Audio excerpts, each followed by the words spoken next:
ಮಹಿಳೆ ಮೇಲಿನ ಅತ್ಯಾಚಾರ ಆಗಿದೆ. ಏನಾದ್ರು ಬಡವರು ಇರೋದಕ್ಕೋಸ್ಕರ ಅವರ ಒಂದು ಜೀವನಕ್ಕೋಸ್ಕರ ಅವರೇನು ಬೆಂಗಳೂರಿಗೆ ಹೋಗಿ ಏನು ದುಡಿಮೆಗೋಸ್ಕರ ಹೋದಂಥ ಸಂದರ್ಭದಲ್ಲಿ ನಿನ್ನೆ ಏನು ಮೊನ್ನೆ 9ನೇ ತಾರೀಕು ಸುಮಾರು 12 ಗಂಟೆ ಸುಮಾರು ಮಧ್ಯಾಹ್ನ ಆಡುವಾಗಲೇ ಏನು ಅತ್ಯಾಚಾರ ಆಗಿದೆ. ಇದು ಖಂಡನೀಯ. ಯಾಕಪ್ಪ ಅಂದ್ರೆ ಇವತ್ತು ದಲಿತ ಮಕ್ಕಳಿಗೆ, ಹೆಣ್ಣು ಮಕ್ಕಳಿಗೆ ಇವತ್ತು ರಾಜಧಾನಿಯಾದಂಥ ಬೆಂಗಳೂರಿನಲ್ಲಿ ರಕ್ಷಣೆ ಇಲ್ಲ ಅಂದ್ರೆ ಇದು ರಾಜ್ಯ ಸರ್ಕಾರದ ವಿಫಲ. ಯಾಕಪ್ಪ ಅಂದ್ರೆ ಇವತ್ತು ಇಂಥ ಘಟನೆಗಳು ನಡೀತಾ ಇದಾವೆ ಆಡುವಾಗಲೇ ಅಂದ್ರೆ ಇದು ಸಹಿಸಕ್ಕಾಗಲಾರ್ದಂತ ಒಂದು ಘಟನೆ.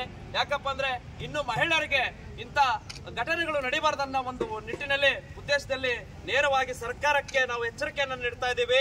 ಕೂಡಲೇ ಎಚ್ಚೆತ್ಕೋಬೇಕು ಸರ್ಕಾರ.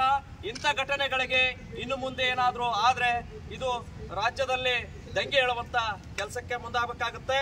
ಅದರಲ್ಲೂ ಕೂಡ ಒಬ್ಬ ದಲಿತ ಮಹಿಳೆ ದುಡ್ಕೊಂಡು ತಿನ್ನಕ್ಕೋಸ್ಕರ ಒಂದು ತಂದೆ ತಾಯಿ ಜೊತೆಯಲ್ಲಿ ಹೋದಂತ ಮಹಿಳೆಗೆ ಆಡುವಾಗಲೇ ಅತ್ಯಾಚಾರ ಆಗ್ತದೆ ಒಂದು ಬೆಂಗಳೂರು ನಗರದಲ್ಲಿ ಅಂದ್ರೆ ಇದು ಏನು ಇವತ್ತು ಸರ್ಕಾರನ ವಿಫಲ ಇದೆಯಾ, ಕಾನೂನು ರಕ್ಷಣೆ ಇಲ್ವಾ ಅಂತ ಹೇಳಿ ಇಲ್ಲಿ ನಮಗೆ ಅನುಮಾನ ಮೂಡುತ್ತೆ.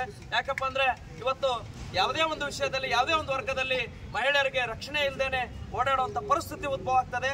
ಹಾಗಾಗಿ ಇಂಥ ಅತ್ಯಾಚಾರಿಗಳಿಗೆ ಏನು ಅರುಣ ಎಂಬ ಮಹಿಳೆ ಮೇಲೆ ಏನು ಅತ್ಯಾಚಾರ ಆಗಿದೆ, ಕೊಲೆ ಆಗಿದೆ, ಇದು ನೋಡ್ತಾ ಇದ್ರೆ ಇದು ನಮಗೆ ಸಹಿಸಕ್ಕಾಗಲ್ಲ.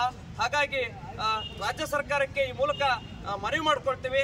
ಕೂಡಲೇ ಯಾರು ತಪ್ಪಿಸ್ತರಿದ್ದಾರೆ, ಯಾರು ಕೊಲೆಗಡಿಕರಿದ್ದಾರೆ, ಅತ್ಯಾಚಾರಿಗಳಿದ್ದಾರೆ ಅವ್ರನ್ನ ಕೂಡಲೇ ಮಟ್ಟ ಹಾಕ್ಬೇಕು, ಕಾನೂನು ಕ್ರಮ ಜರುಗಿಸಿ ಗಲ್ಲಿಗೇರಿಸಬೇಕಂತ ಹೇಳಿ ಈ ಮೂಲಕ ಒತ್ತಾಯ ಮಾಡುತ್ತೇನೆ. ಎಲ್ಲರೂ ಕೂಡ ಈ ಒಂದು ಹೋರಾಟವನ್ನು ಯಶಸ್ವಿಗೊಳಿಸ್ತೀವಿ. ಇನ್ನೂ ಹೆಚ್ಚಿನ ಮಟ್ಟದಲ್ಲಿ ಹೋರಾಟಗಳು ಆಗುವಂತ ಸಂಭವ ಹೆಚ್ಚಿದೆ.